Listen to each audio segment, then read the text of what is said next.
Hi guys, today I wanted to cover the material for analysis in chapter 14 of the Dressmaker, and once again we'll be centering our analysis on how it can be compared with the Crucible. So at the start of chapter 14 we see Tilly on her veranda where there's the thickening wisteria on page 126. So the thickening wisteria kind of symbolizes her growth and that she's establishing herself in the town. We also see on page 128, Lois Pickett says to her, "You have a nice garden coming along."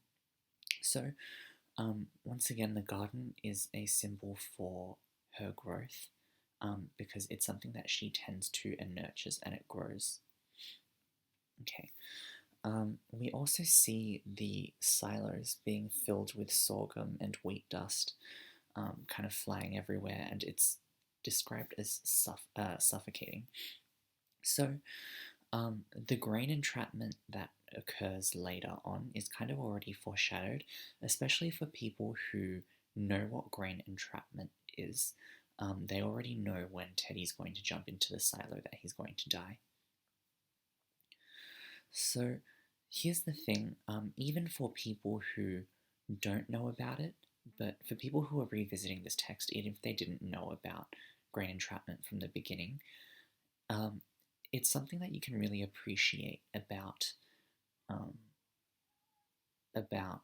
Rosalie Ham, and that's that she's not a lazy writer by any stretch of the imagination.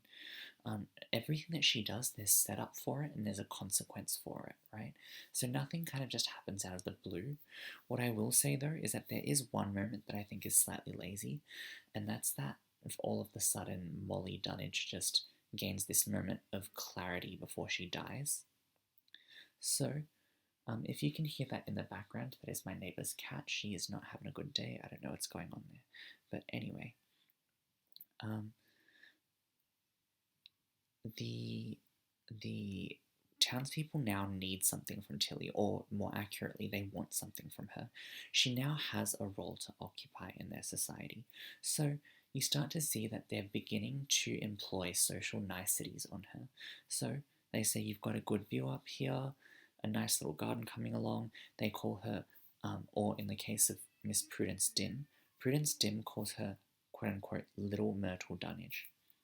So now that they want something from her, they have these little social niceties that they'll apply to her. And you see that that's very different from the way that they treated her before. So you can also infer from that that the way that they treat each other is also based on their need, their interdependence on each other, really. Especially when you consider the fact that a lot of them don't like each other, really. Like, for example, if you look at Muriel and Elsbeth, they do not like each other, but Elsbeth kind of puts up with Muriel because she needs the Pratt store. Or in the case of Gertrude, she needs to get along with Gertrude in order to get along with William, and she also later finds out that Gertrude is the mother of a granddaughter who, is Felicity Joy, but we'll get a little bit more into their family dynamic as we go on. Now, Prudence Dim's last name, Dim, that's a reference to her bad eyesight because she can't see for her life. We've talked about this before, but here we see it in action when she thanks Molly's hat, when she, talks to a bunch of flowers, the wisteria vines, I believe. Now, Nancy also kind of exposes herself or exposes Ruth a little bit. So it is true that postcards are just sent as they are. They don't need to be in envelopes. But there's this kind of this sense of, oh, she actually reads and looks through your mail when Nancy reveals that Ruth, commented that she always gets postcards written in French from someone named Madeleine. Now, this is a reference to Madeleine Vonnet, a French designer who established her own fashion house in 1912 in Paris. Now, really bad time to start a fashion house because it was just 2 years before World War One, but that's not really what we're talking about here. Now, we see Faith kind of spelling it out, or sounding it out when she goes Balenciaga on page 130, and we also see Muriel's coarse kind of speech on page 132, where she says, but that looks real good, because she's saying she wants something she can wear for work, but quote unquote, that looks real good. So we see in both these cases a lack of sophistication, but I want to highlight that in the case of Muriel, it's supposed to be slightly endearing because she's shown to be very unpretentious and hardworking, and she doesn't pretend to be refined in the way that a lot of the other people are. So in her case, it's almost endearing. Now, you know when we talk about Balenciaga, I have to do it to you. You know exactly what is coming. Any last words? Only one. Balenciaga!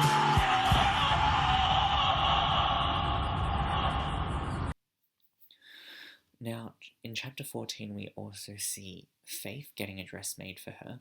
So she has a low-cut neckline, but she doesn't find it low enough. So she kind of wrenches the neckline down to show her breasts more. And we also see that she says, oh, I want to go to Paris one day. And Mad Molly asks her, who with? So it's kind of, the subtext here should be clear to you, but once again, I'll make it clearer. When she says who with, she's kind of referencing Faith's affairs that she has with the men in her life. So the fact that Paris is kind of a romantic city, and Molly's asking her who she's going with, it's kind of telling because obviously the kind of obvious choice should be Hamish O'Brien, her own husband, but it's not, and that's saying something, and that's why it's a joke. Yep. I know it's a lot less funny when someone explains it to you, but that was just an explanation for anyone who didn't quite get the joke. Okay. Yeah. So, there's this kind of humorous approach to storytelling in The Dressmaker, and we'll get into that a little bit later, because I want to compare the way that the stories are told in the two texts. Okay, so we see that Tilly says, I have a business to run, and she smiles this big, broad smile that went all the way to her eyes, and that's kind of when William asks her to, go down to, I believe, the lake or the creek with him. So we see a kind of different side to Tilly. Yes, she does, again, reject Teddy's kind of romantic advances, but she does so in a way where you kind of see the joy in her, and it shows us that she's happiest when she's able to create in a supportive environment. Now, when she says she was very old, on page 131, we see a different side of Tilly because it's kind of almost jokey. She's playing along with Mad Molly. So Mad Molly says, oh, if she cared for Madeline Vonnet, then Madeline is probably dead now. Now we know that that's definitely not the case because Madeline is still writing to her, but at the same time, she kind of plays along. She says, well, she was very old, as if that's an explanation for Madeline dying, when really we know that Madeline's alive. So we see her kind of having fun and playing around in this chapter. So now let's talk about the use of humour in these two texts.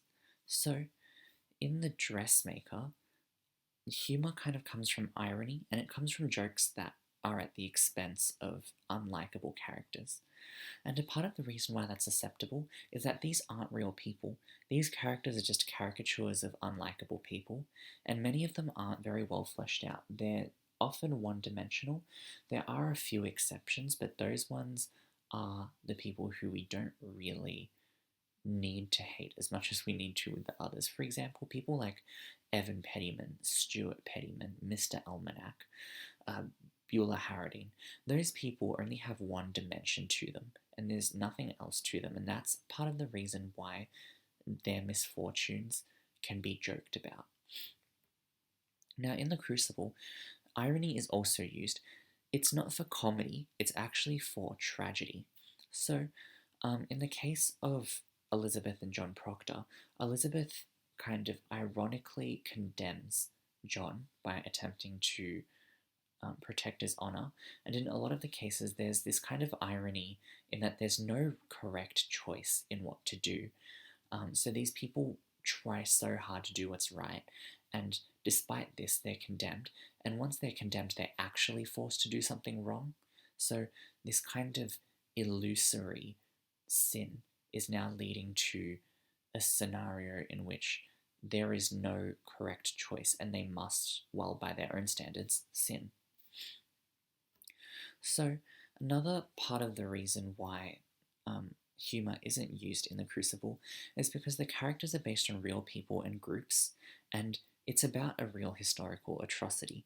So even though the two texts do deal with the oppression of women, one is about an actual atrocity that happened, while the other is kind of about a fictional group of people. When we look at the way that characters are developed, the Dressmaker slowly develops its characters and it reveals things to us about these characters through their actions. Now, in theory, this is a very good way to introduce your characters because it shows rather than tells, and that generally makes for compelling storytelling. But in this case, that time that it takes doesn't really pay off because the novel isn't long enough to get into the lives and stories of every single character. Now, don't think of that as a shortcoming of the text because it is intentional. We're not supposed to feel like these characters are fleshed out. Rosalie Ham doesn't want them to be fleshed out. She wants them to remain simple so that we don't feel sorry for them. Now, in the Crucible, the victims of the witch hunt are, ironically, the people who are the most virtuous, while the people who are the least virtuous are the people who are condemning them. So, in a case like that, the worst victims, or the people who are victimized the most by the circumstances, have these redeeming features, regardless of what they've done, that allow for us to connect with them and to feel sympathy for them. So that's why humor is not used in the Crucible, but it is used in the Dressmaker. And that kind of seems self-evident that one would use humor and one wouldn't. Especially in the case of the Crucible, you'd be like, why would it use humor? But it is genuinely something that you can write about in your essay if you're able to explain it with clarity and with eloquence. So before we finish, there are a couple of miscellaneous quotes and moments that I want to go over because they generally will pertain to things that we've talked about already, but when you're annotating your text, you want to kind of gather all the evidence that you'll be needing, or sometimes you want to have more than one or more than just a couple quotes for each idea, each theme, or each kind of issue, just for backup in case one slips your mind or a couple of them slip your mind in the middle of an essay, or if one just happens to stick in your mind a lot better than the others. So on page 127, we see that Molly says, "I'd rather have my possum back." So once again, we see her talking about the possum because of her isolation. Now on page 128, Marigold says to her, "I know that you copied those dresses from Women's Weekly." Now that's very out of character for Marigold. If you look at the slides, it says OOC for Marigold. OOC means out of character. And the implication there is that her kind of source of gossip and the influence that caused her to act like this is Beulah Harradine, because she is in the street with Beulah Harradine. Okay. And Faith says about an article of clothing that she's getting Tilly to mend for her. She says, "It'll probably end up on one of the McSweeney girls." And she says that on page 132. Once again, just a disclaimer, I am using that text, the text in the 2015 reprint, the one with the ugly empire waist dress. Please do not follow these page numbers. If you use the other book, you will not find the quotes where I'm telling you they are. Anyway,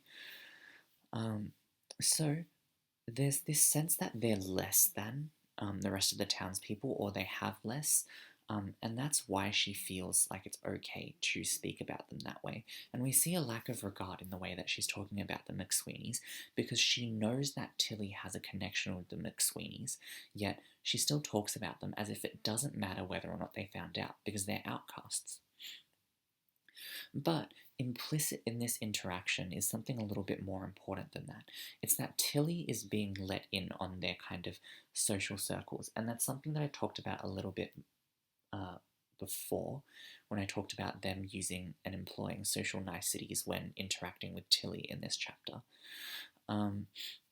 So it is kind of this idea that Tilly is being let in, but just know that, like the case of Teddy McSweeney, her acceptance is conditional, and I would argue that it's not even true acceptance in any form, and we see it kind of crumble later. So essentially, Tilly shouldn't get too comfortable with it because it's not really real acceptance. So, thanks for watching. I hope you guys learned something, and I'll see you guys next time.